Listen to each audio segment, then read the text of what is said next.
اتر پردیش میں اور ان علاقوں میں جو انڈیا چائنا کے ساتھ ملتے ہیں۔ لیکن آپ کو یاد ہوگا کہ یہی 1 سال سوا سال پہلے کی بات ہے کہ جب چائنا نے ہندوستان کو سبق سکھانے کے لیے لداخ کے بارڈر پر اور گولان کی وادی اور اس علاقے میں جو ہے انہیں زبردست شکست دی تھی، ان کا سامان بھی قبضے میں لے لیا تھا، ان کے فوجی بھی بڑے مارے تھے۔ بعد میں یہ آہستہ سے یہ بات بڑی طاقتوں کی وجہ سے ختم ہو گئی تھی، لیکن اب پھر موومنٹ اس قدر تیز جاری ہے کہ چائنا نے اپنی لاکھوں کی تعداد میں فوج جو ہے یہ لداخ اور وادی گولان اور اکھنڈ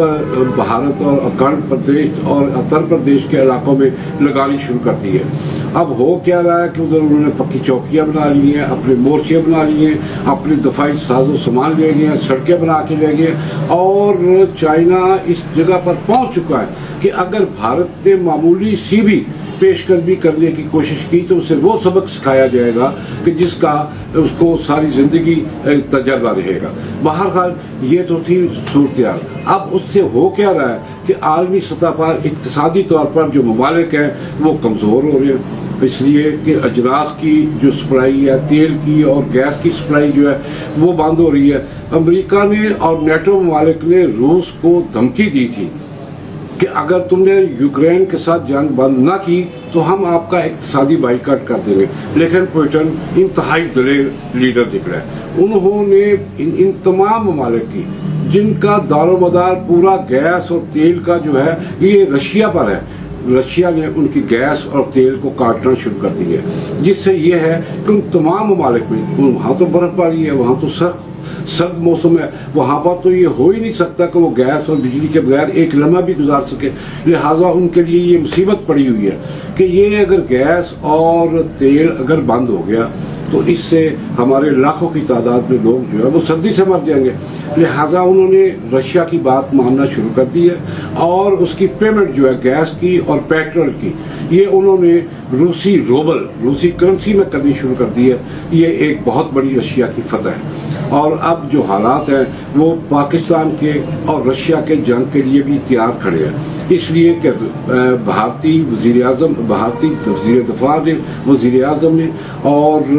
ان کے کمانڈر ان چیف نے ایک دھمکی دی ہے کہ ہم پاکستان جو ہے یہ ہماری طرف جو ہے یہ مجاہدین کو بھیج رہا ہے کشمیر میں، لہٰذا ہم پاکستان کو سبق سکھانے کے لیے سرجیکل سٹرائک کریں گے۔ انہوں نے اپنی فوجیں اور اپنے ہتھیار اور اپنے جنگی طیارے جو ہیں یہ آزاد کشمیر کے قریب اور ایل او سی بارڈر پر لگا دیے، جبکہ پاکستان نے بھی لداخ کے ایئرپورٹ پر اپنے 10 جہاز جو ہے فوجی جہاز ساز و سامان کے ساتھ لیس سمجھو ان کو ادھر لگا دیا ہوا۔ اب کسی بھی وقت اگر ہندوستان نے یہ کوشش کی کہ وہ پاکستان پر حملہ کرے گا تو اسے پیچھے سے لداخ سے چائنا حملہ کر دے گا، اور جب چائنا حملہ کر دے گا تو رشیا جو ہے لامحالہ آپ کے ساتھ ہوگا، اور جب وہ ساتھ ہوگا تو اس کا کوئی شک نہیں ہے کہ امریکہ اور اسرائیل اور نیٹو ممالک جو وہ بھی اس میں کود پڑیں گے۔ اس لیے میں سمجھتا ہوں کہ تیسری جنگ عظیم کے جو ہے یہ آثار بڑی شدت کے ساتھ یہ جو ہے یہ برآمد ہو رہے ہیں، اور ہو سکتا ہے کہ اگر حالات کو کنٹرول نہ کیا گیا تو تیسری جنگ عظیم جو ہے یہ مقدر بن جائے گی، اور اس میں سب ممالک کے پاس جو ہے یہ ایٹمی ہتھیار موجود ہے۔ اور میں وہ دیکھ رہا تھا، پڑھ رہا تھا کہ اس وقت جتنے ہتھیار موجود ہیں ان کا 1/4 حصہ بھی اگر چل گیا تو پوری دنیا میں نہ سبزہ اگے گا، نہ کوئی فصل ہوگی، نہ پھول ہوگے، نہ بہار ہوگی، نہ درخت ہوں گے، نہ پرند ہوں گے، نہ چرند ہوں گے، حتیٰ کہ انسان بھی نہیں ہوں گے، اور دور دور تک ہزار میل تک کہیں آپ کو لائٹ نظر نہیں آئے گی۔ اور اس کے بعد ہوگا کیا کہ اگر ایٹمی ہتھیار چل گئے تو اس کے بعد اگلے 10 سال تک پوری دنیا میں ایک ایسا بادل آسمان پر ابھرے گا ان جنگی ہتھیاروں کے استعمال کے بعد کہ جن کے ساتھ سردی کی لہر جو ہے پوری دنیا کا مقدر بن جائے گی، اور جب یہ ہوگا تو جو بندے بچ جائیں گے ان کے لیے کھانے اور پینے کے لیے کچھ چیز جو ہے زمین سے نہ اگے گی، نہ درخت پر اگے گی، جس سے یہ لوگ بھی جو ہے بھوک سے مر جائیں گے۔ میں ایک دفعہ پھر اپنی اس بات کو دہرا رہا ہوں کہ اگر پوری دنیا میں جتنے ایٹمی ہتھیار موجود ہیں اگر ان میں سے 1/4 حصہ، زیادہ میں سمجھتا ہوں اس سے بھی کم حصہ اگر بلاسٹ ہو گیا